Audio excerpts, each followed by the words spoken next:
গোটা বিশ্ব এখন চীন জাপান উত্তেজনা নিয়ে কথা বলছে। হয়তো ভারতে আমরা আজও ইন্ডিগো কেলেঙ্কারি বা অন্য কোনো হেডলাইন নিয়ে ব্যস্ত, কিন্তু পূর্ব এশিয়ায় বর্তমানে যে আগুন জ্বলছে এটি শুধু দুই দেশের বিরোধ নয়, পুরো এশিয়ার ভবিষ্যৎ বদলে দিতে পারে এবং হ্যাঁ, এর প্রভাব ভারতের ওপরও সরাসরি পড়তে পারে। জিওপলিটিক্সে আপনাকে স্বাগত। ঘটনাটি ঘটেছে পূর্ব চীন সাগরে। চীন তার বিমানবাহী রণতরী ও J-15 যুদ্ধবিমান ওকিনাওয়ার কাছে মোতায়েন করে। হঠাৎ চীনা জেট জাপানের F-15 যুদ্ধবিমানকে রাডারে লক করে দেয়, তাও একবার নয়, দুবার।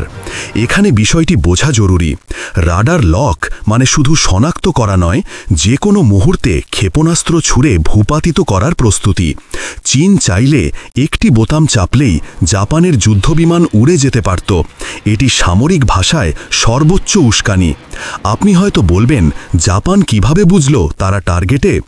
জাপানের যুদ্ধবিমান ছিল F-15, যার আছে বিশ্বের সবচেয়ে উন্নত সেন্সর ও রাডার সতর্কতা সিস্টেম RWR।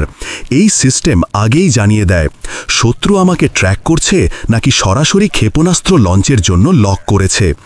জাপান পরিষ্কারভাবে শনাক্ত করে এটি কোনো দুর্ঘটনা নয়। 3 মিনিট ও 30 মিনিট ধরে দুইবার লক রাখা হয়েছিল। এই সময়সীমা স্পষ্ট বার্তা দেয়, আমরা প্রস্তুত, চাইলে এখনই আঘাত হানতে পারি। এখন প্রশ্ন আসে, চীন কেন এমন করছে? চীনের দৃষ্টিতে জাপান শুধু তাইওয়ানের সমর্থক নয়, বরং মার্কিন সামরিক ঘাঁটির সহচর। চীন আজ সেই বার্তাই দিচ্ছে, আমাদের সীমানা, আমাদের সাগর, আমাদের নিয়ম।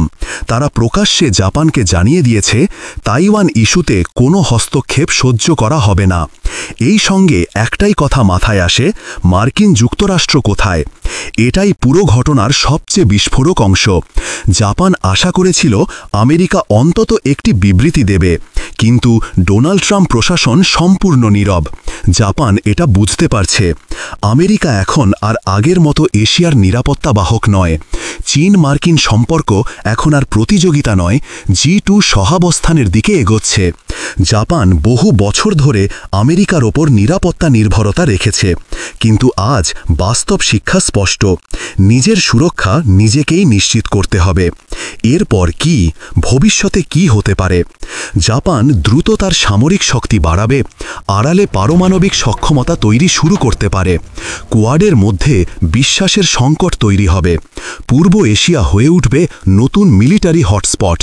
এবং সবচেয়ে বড় ব্যাপার, যখন চীন তার সামরিক আগ্রাসন এমন পর্যায়ে নিয়ে যাচ্ছে, ভারতও শিখছে একটি বাজে সত্য, অন্য কারোর নিরাপত্তা ছাতা চিরকাল চলবে না। চীন শুধু জাপানকে নয়, ভবিষ্যতে ভারতের দিকেও একই কৌশল নিতে পারে, লাদাখে, অরুণাচলে কিংবা ভারতীয় নৌসীমায়। তাই আজ ভারতের যেটা করা জরুরি, প্রযুক্তিগতভাবে আধুনিক যুদ্ধবিমানের ব্যবস্থা করা, স্যাটেলাইট, রাডার, ড্রোন নেটওয়ার্ক শক্তিশালী করা এবং নিজের প্রতিরক্ষা ব্যবস্থার ওপর পূর্ণ নির্ভরতা রাখা।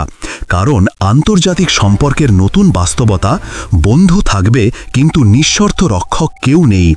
চীন জাপান সংঘর্ষ এখনও গোলাগুলিতে পৌঁছায়নি, কিন্তু রাডার 30 মিনিট ধরে লক করে বার্তা পাঠানো যুদ্ধের আগের সতর্ক সাইরেন। এশিয়া এখন সেই মোড়ে দাঁড়িয়ে, যেখান থেকে পরবর্তী সিদ্ধান্ত শুধু দুই দেশ নয়, পুরো অঞ্চলকে নতুন ভূরাজনৈতিক বাস্তবতায় ঠেলে দিতে পারে।